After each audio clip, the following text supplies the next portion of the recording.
ಮರೆತಿಲ್ಲ, ನಾನು ತಂದ ಅವಲಕ್ಕಿಯನ್ನು ತಾನು ತಿಂದು ಹೆಂಡತಿಗೂ ಪ್ರೀತಿಯಿಂದ ತಿನ್ನಿಸಿ ಎಷ್ಟೊಂದು ಪ್ರೀತಿ ವಿಶ್ವಾಸ ಮಿಶ್ರನಾಗ್ತೀರಾ.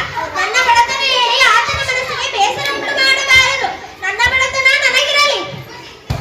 ಏನು ಯೋಚನೆ ಮಾಡುತ್ತಿದ್ದೀಯ ಸುಧಾಮ? ಏನಿಲ್ಲ ಕೃಷ್ಣ, ಏನಿಲ್ಲ, ಸುಮ್ಮನೆ. ನೀನು ಬಂದದ್ದು ನನ್ನ ಮನಸ್ಸಿಗೆ ತುಂಬಾ ಸಂತೋಷ ಉಂಟು ಮಾಡಿದೆ.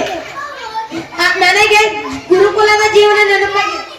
ಒಟ್ಟಿಗೆ ಊಟ ಮಾಡುತ್ತಿದ್ದೆವು, ಕೂಡಿ ಕಲಿಯುತ್ತಿದ್ದೆವು, ಕಟ್ಟಿಗೆ ತರಲು ಹೋಗುತ್ತಿದ್ದೆವು.